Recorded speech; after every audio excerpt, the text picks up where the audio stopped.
Hello, everybody. Welcome to another daily dose of gaming news and all that good stuff. And as always, I'll also publish on Rumble and on Patreon for extra support. Any kind of updates and such I usually go about on Twitter X.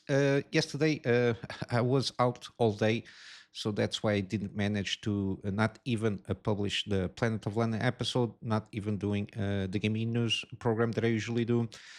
So I managed to get around and have at least an half an hour or so I can do the episode today to fill up some news that came out. Just a quick reminder that I already have completed 4K 4K complete gameplay series. That's the way I want to say it.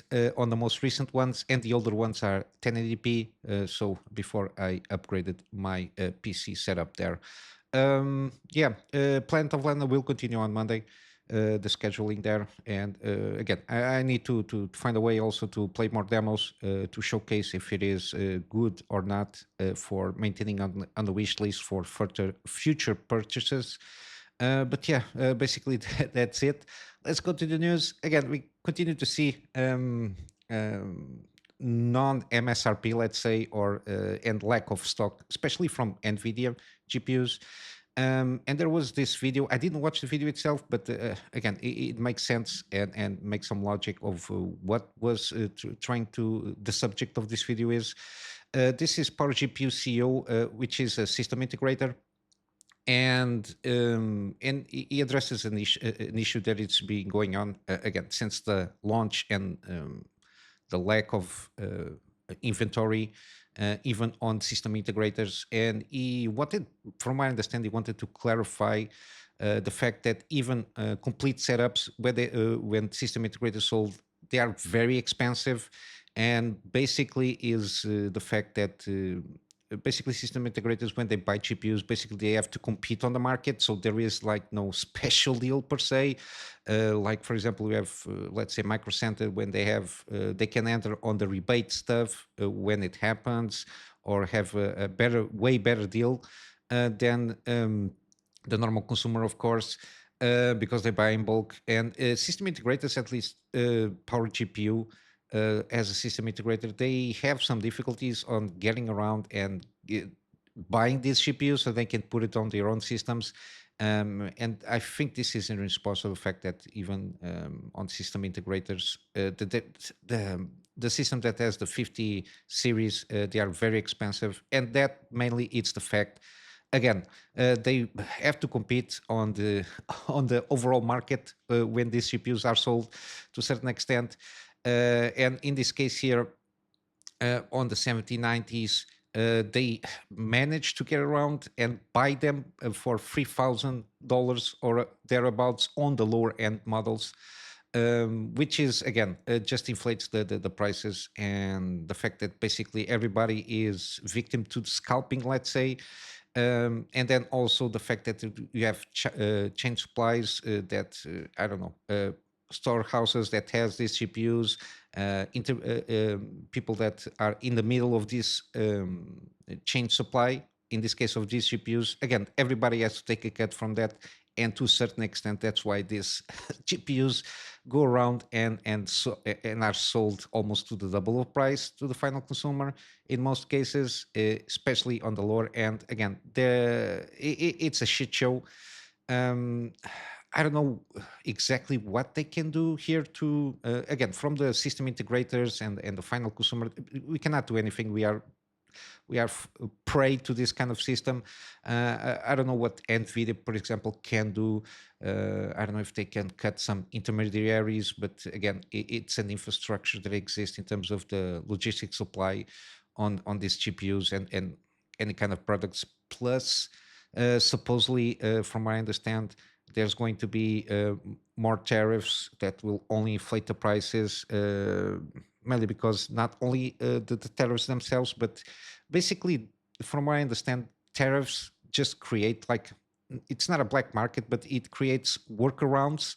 And for those workarounds to work, you're going to get again more intermediaries. And when you have more intermediaries in a supply chain, everybody has to take a cut for themselves to make money.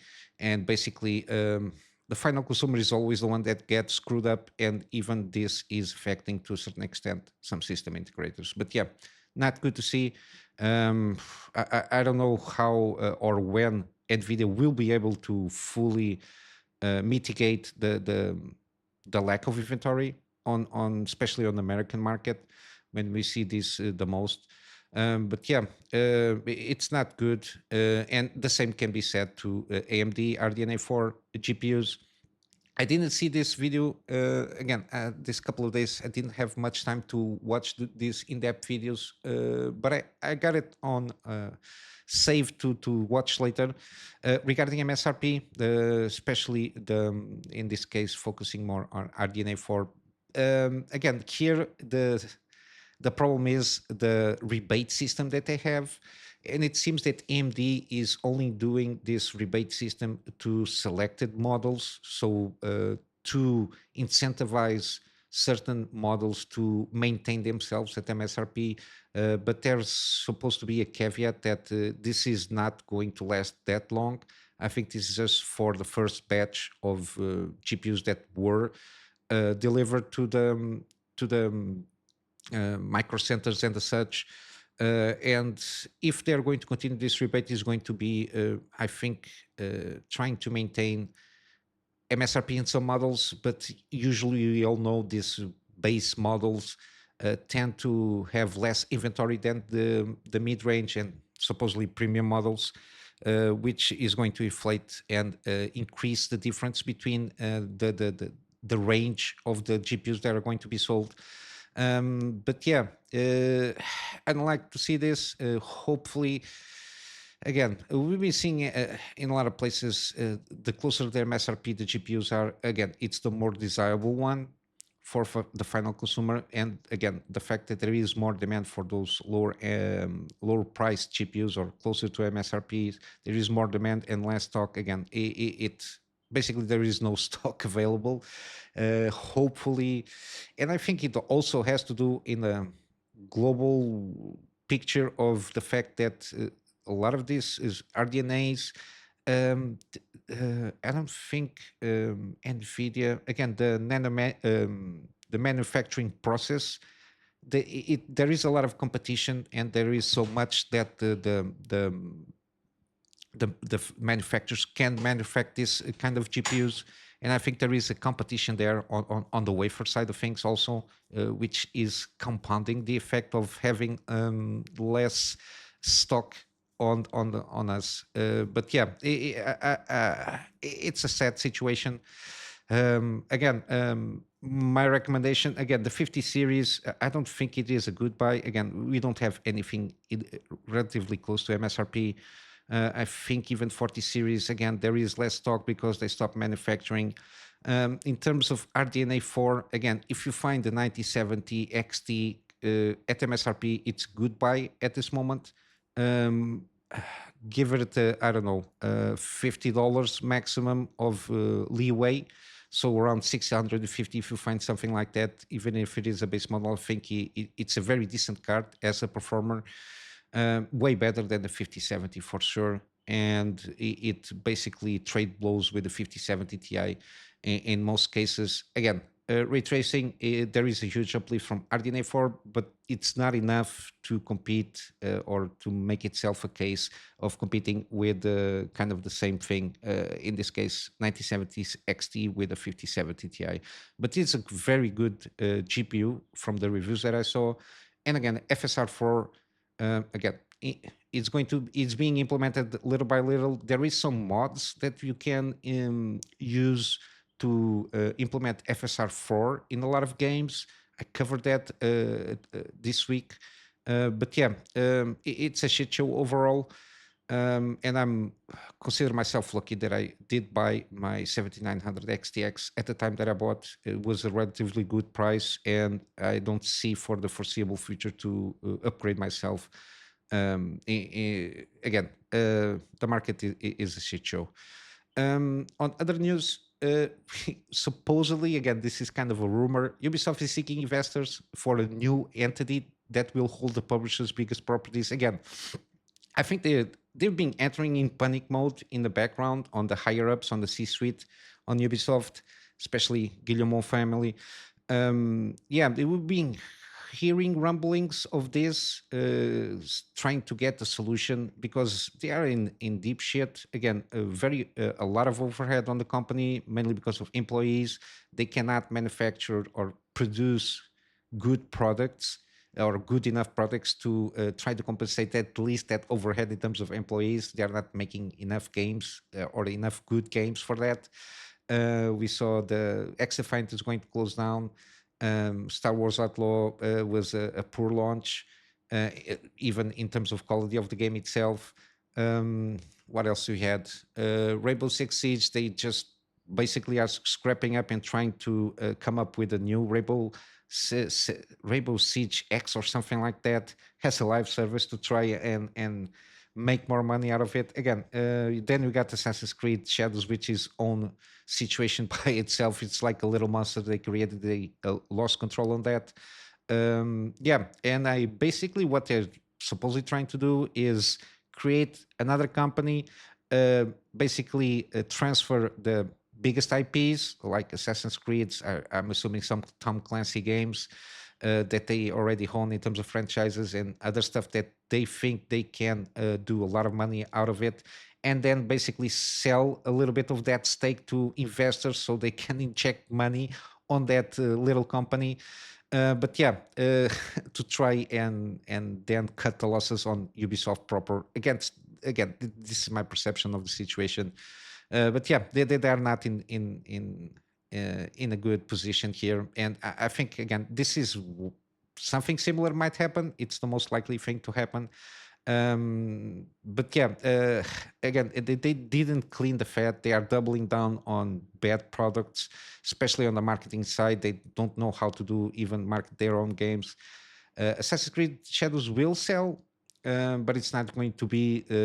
It's not going to sell what they need to sell to save the company. Let's say it will sell. I think they managed to polish the game systems to a certain extent that can be a serviceable game in that sense.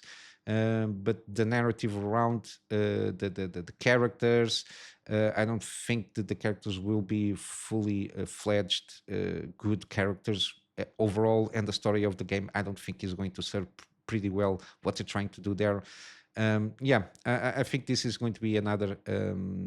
I don't know, another failure. I don't see it any other way. On the other hand, we have something interesting here. People Can Fly reached an agreement to develop a new game based on a Sony's IP. Again, we don't know any IP, not even the genre of the IP, which is interesting. People Can Fly. I think they already work in some interesting games. This agreement is kind of a work for hire model. Basically, they approach Sony. They say they were interested in doing something, and they basically are commissioned to do the work here. So it's something in those lines there. Again, and this will be the agreement also is going to be divided in stages or milestones. Again, if things go well, they will continue to get the green light of continuing to producing the game, and I will assume to continue to have some money injected into it. And I think to a certain extent, this might be a strategy they will try to engage in more studios. I'm assuming hopefully in smaller studio with smaller IPs to try and do some experimentation. It will be good to see something like that. And as long as the product seems good, they will have the license or have the authorization of continuing to work on that project there. But yeah, this is a long ways to go. This is an agreement that they reached like now. So only, I don't know, maybe 3 years we have some more details of what they are working on. But yeah, it's not a bad solution for Sony, given that their first party studios also they are again they did the future doesn't seem that bright in some aspects, but yeah, we'll have to wait and see how this will go. Yesterday, I did manage to watch briefly the Silent Hill F or the Silent Hill transmission, whatever they are called. I watched a trailer. It's interesting. The setup is seems very interesting on the Japan 60s, supposedly on a remote location. Sorry, called Bisugauka. I'm butchering that. And again, teenager, led a fairly unremarkable life, and then shit starts to come down. And basically, I think you have to, I don't know. Supposedly, they were hinting of trying to find beauty in horror and vice versa. And supposedly, you are on the game, you are working to make a decision that will affect the village. At least that's the perception that I got there. Seems interesting. Let's see how it goes. Funny enough, Konami, it's not using Fox engine. I don't know what happened with that, with the Fox engine from Metal Gear Solid 5, Phantom Pain. It was, and I think it still looks impressively good, even after 10 years. Especially, I'm talking about the Metal Gear Solid 5 Phantom Pain. It still looks pretty good in terms of visual fidelity. I don't know what they did there. I don't know if it has some kind of agreement. Only Kojima Studio could use the Fox engine and work on it and iterating on that. I don't know. Again, I suppose lack of engineering side of things. Probably they abandoned the game because I don't remember seeing Fox engine anywhere, especially given that it is a very good engine, very versatile from what I understand. And we are seeing this Silent Hill F coming in Unreal Engine 5, which is going to be pretty heavy on PC requirements, and we got some of them already launched. Again, this is preliminary stuff here. I don't know when the game comes out. I don't think there is a definitive launch date. But even on the recommended specs, they go for about an 9700 from as a CPU, or a Ryzen 5500, which is not that much.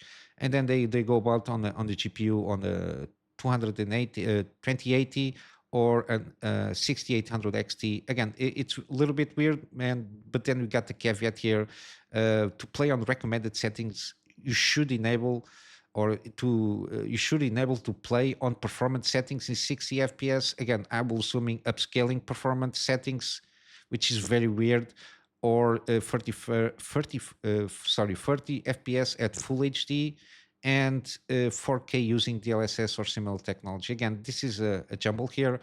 I don't understand very well what they're trying to do here, but yeah, you're going to need to use upscaling. Again, the Unreal Engine 5, it's a very heavy engine at this moment in time. So yeah, it's going to looks good, but we need to see more here, especially on the gameplay side of things. I think this is an in-game engine trailer. Sorry, but we need to see some gameplay to have a better idea what they are aiming for, especially on the I don't know, because this is a horror game for third person. Looks good on the CGI trailer, but I need to see more to get a better sense of what this game is all about. Then we got also Control 2, supposedly is enter full production. Remedy confirms that. Again, I really did enjoy the first Control, the themes they're trying to explore there, and how it connects to a certain degree with Alan Wake in terms of what is Oz and altering world events, and the Lynchian vibes that the game has. I enjoyed pretty much this game. Plus, I played at the time. I bought the Ultimate Edition and I played the DLC. I really did enjoy what they're trying to do there. Alan Wake 2 again teased supposedly Control 2 coming out, but yeah, Alan Wake 2. I think it was a step backwards in what they're trying to do there. I think they I don't know, maybe SBI or something like that. But yeah, I think hopefully Control 2 can ramp up a little bit more of what they're trying to do from the first one and improve on all sides. Given how the game ends, you end up like the Federal Bureau of Control director. We will see what kind of challenges Faye has to go about there. I think they didn't tie up everything with her brother. Again, there is a lot of stuff they can do, that's for sure. um but yeah, hopefully this game will be at least at the same quality of the first one. But yeah, we'll have to wait, I don't know, at least a couple more years to get better sense of how this game is progressing. Then we got more closures against Star Wars IP. It's been tainted all over the place, and now we have another closure of a live service. Again, it will continue to happen. Live services are closing left and right. Again, they thought the new normal of the lockdown era was about to happen, and they are reeling now and seeing that yeah, it's not that good. Basically, this game was more about mobile, but they launched on PC via Steam on early access, and I think they thought that with Steam, they could make a little bit more money and try to exploit more the monetization side of things as they do on mobile. But again, Steam has very strict policies regarding monetization. People have to be very clear what they are doing there. So no advertisements on games and all that jazz. And basically, this is a free to play game from Zynga. And yeah, they are going to shut down. But in the meanwhile, they say just continue to play, go buy the packs and the seasons and everything, even though they already announced they're going to shut down October 1st again. Um, one of those that we will continue to see on in terms of live service. And then I saw some stuff here that seems interesting. Grimdark survival horror roguelike, again isometric view, very interesting art style. Basically, is a nun in space, and supposedly it's a biomechanical plague that you have to encounter and fight against. Again, seems very interesting. I already wish later to continue and follow up on this game. Again, there is a trailer, very interesting how they're going about it. It's one of those smaller games. It seems survival roguelike kind of a game. And then here, very interesting indeed. Again, Red Thread Games, mystery survival RPG. Hello Sunshine. Very interesting setup here. Supposedly, the survival mechanics revolve around on the day and night cycle. During the day, the scorching sun, you have to protect yourself. And to protect yourself, you are basically dependent on this huge robot, it seems, to keep yourself on the shade. You have to play around with shadow, it seems. I don't know, in terms of exploration, if you have to try and juggle around and having, I don't know if the robot goes fast or slow. I'm assuming slow, so you can have this day and night cycle kind of a thing. Here is you try to loot stuff during the day, and then on the night there is freezing cold, so you have to keep yourself near the robot while it recharges for the next day. And then I don't know, upgrade your character, fabricate stuff there for you, prepare yourself for the next day. It seems one of those, but it's very interesting, the art style, and the trailer here caught my attention, and already wish listed to see how it goes. But basically, I think the hook is the gameplay systems here, and the art style. Very, very interesting. I really did enjoy this. But yeah, to wrap up here, let's go from some gaming news. We got gaming deals. We got spring sale all over the place. I'm just pick up one of those with higher discounts here. We got Mass Effect Legendary Edition, 90% off. Again, the free games remastered in 4K with all the DLC included. Very cheap, and it's a pretty good trilogy here. We got Farewell Edition, 90% off. Also, got a demo here. Already played it. I'm very interested in engaging with this game. One of these days, again, whether I have time, I will for sure go about and play this game. Then you got Doom, 90% off. Then you got the anthology or a bundle here with Wolfenstein, and you got Doom Eternal also, which is around 70-ish percent off on the deluxe edition. We got Forgotten, and I covered a little bit this game because of the game that it's coming out, Forgotlings, which is kind of a spiritual successor to this game, because one of the characters of this game is the main character of Forgotlings.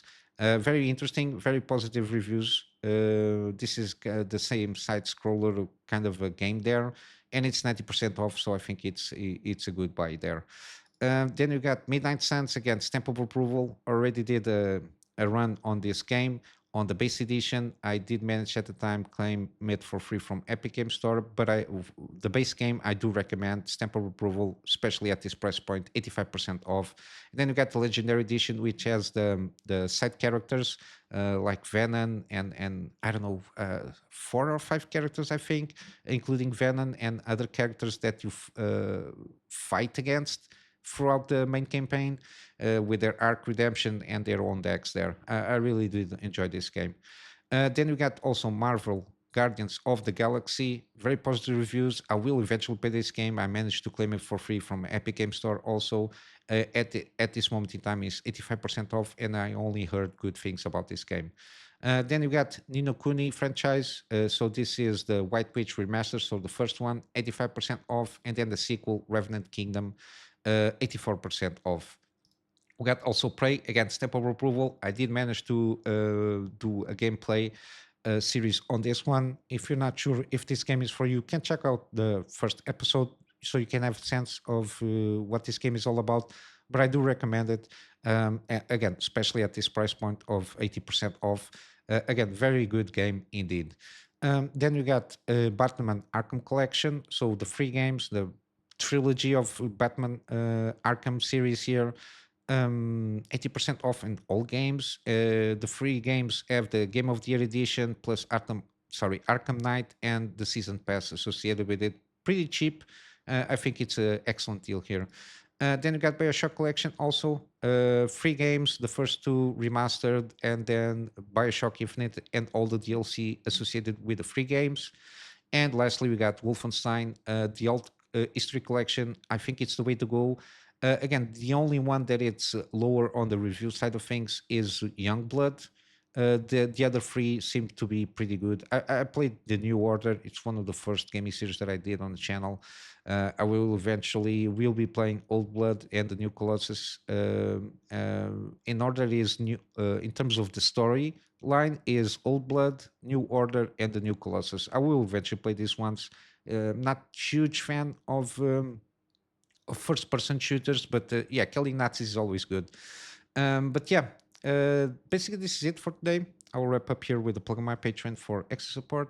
The extra support is more in line for me to get around and find a better storage solution so I can have backups of the stuff that I do for my clients, and of course some extra space for the videos that I do for the channel. And with all that said, I hope you have a wonderful day. I will see you in the next one.